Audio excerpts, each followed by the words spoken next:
magandang hapon sa inyong lahat mga kaibigan, mga kalingap. Ayan na, nandito na naman tayo sa ating YouTube channel guys. At gagawa tayo ng panibagong reaction video. Totally busy tayo mga kaibigan, ano? Kaya ganito na lang yung gawin nating reaction video. Habang nagdadrive ay gagawa tayo ng reaction video. Kanina nga habang tayo ay nakapahinga ay nanood tayo ay Dr. Lab, ano? At, alam naman natin mga kaibigan na nangaasar tayo doon sa live na yun. At maraming galit na galit sa atin doon ay para bang willing ko na ano, parang harapin ko na yung lahat ng taong may galit sa akin. Kaya yun ang ginawa ko mga kaibigan, mga kalinga. Pero meron tayong reaction dyan, pero sa lahat ng mga nasabi natin yun.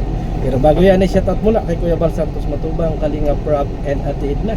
At sa lahat ng ating mga viewers di sa Bicolana at TV Considerate in Mamesticayons. At ganoon din po kay Miss Gingging Vlog 1991. Suportahan po ninyo ang kanyang YouTube channel, ano.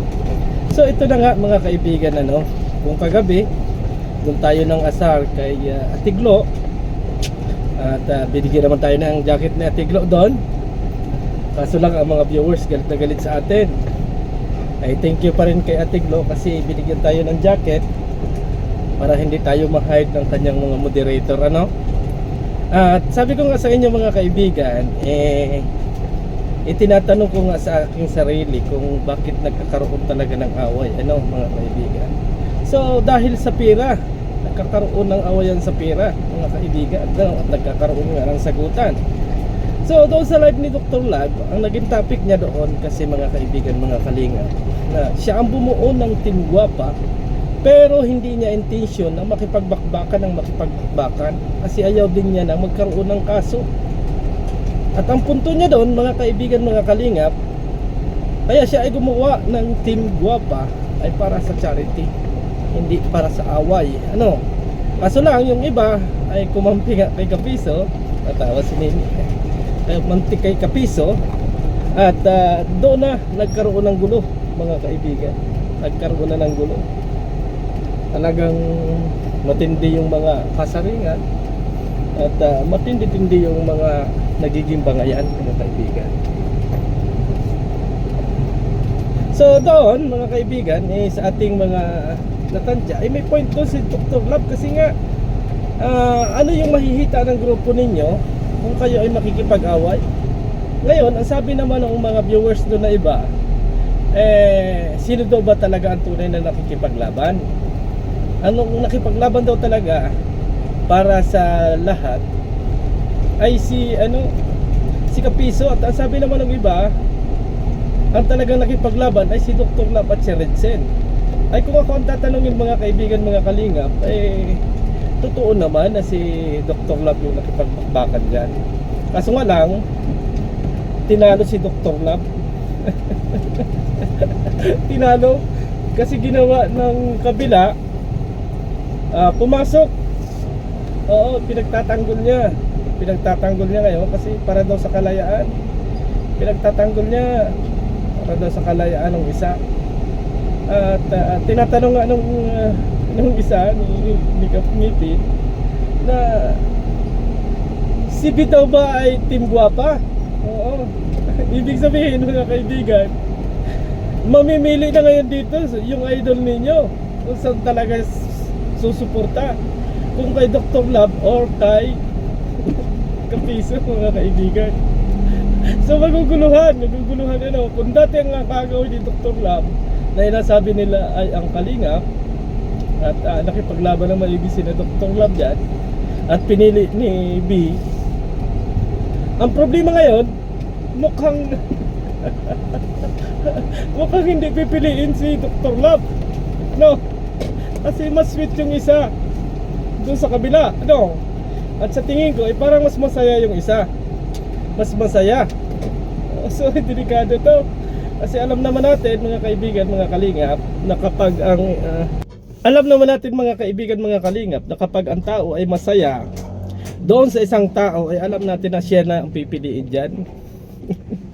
At doon ay mukhang nasasaktan si Dr. Lab dito mga kaibigan. Masakit talaga yon kasi mahal ni Dr. Lab mahal ni Dr. Lab, kaso hindi naman masaya kay Dr. Lab. Ay magparaya ka na lang, Dr. Lab. Hindi ka mahal eh. Hindi ka mahal eh. Mas masaya doon sa isa. Sa bagay, ang magde-decide pa din dito mga kaibigan, mga kalingap, ay yung babae. Ano? Yung idol ninyo. So para sa akin, mga kaibigan, mga kalingap,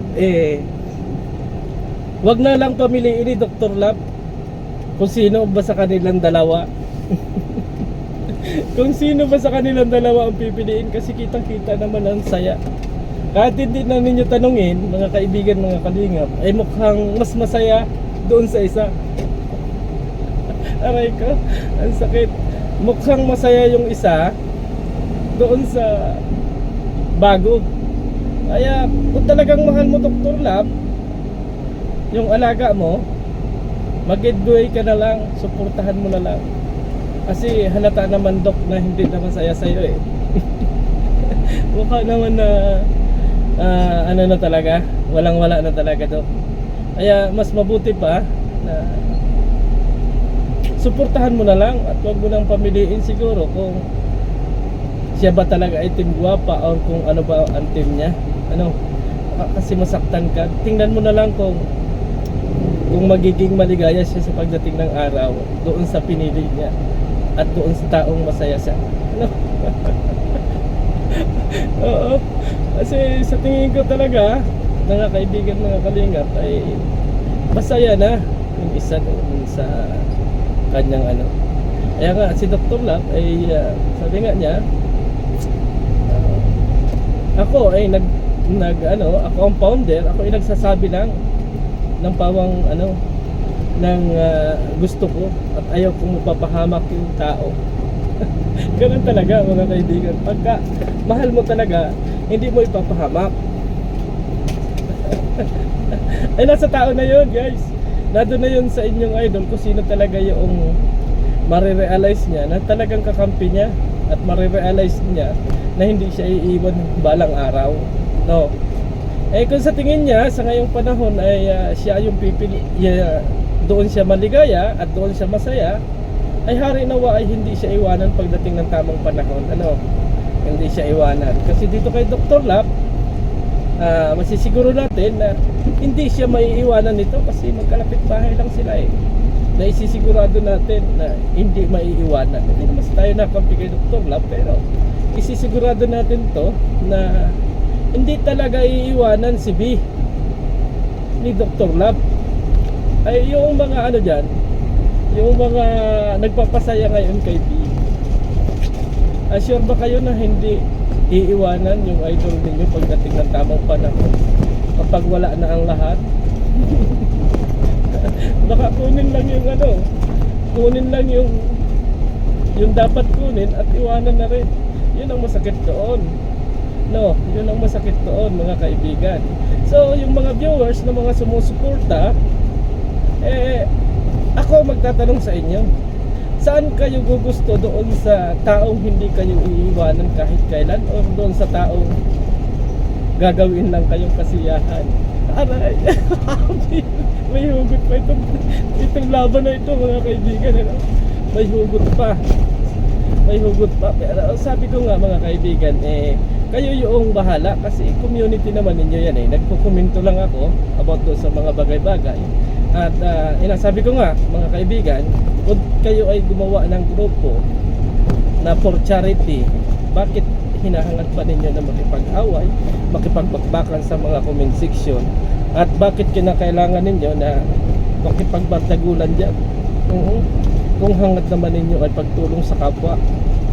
At sabi nga ninyo, for transparency, gawin ninyo sa inyong mga channel, gawin ninyo. Ngayon, anong nangyayari? Yung inasabi ninyong toxic ang Kalinga, parang nagiging toxic yan ninyong grupo na yan.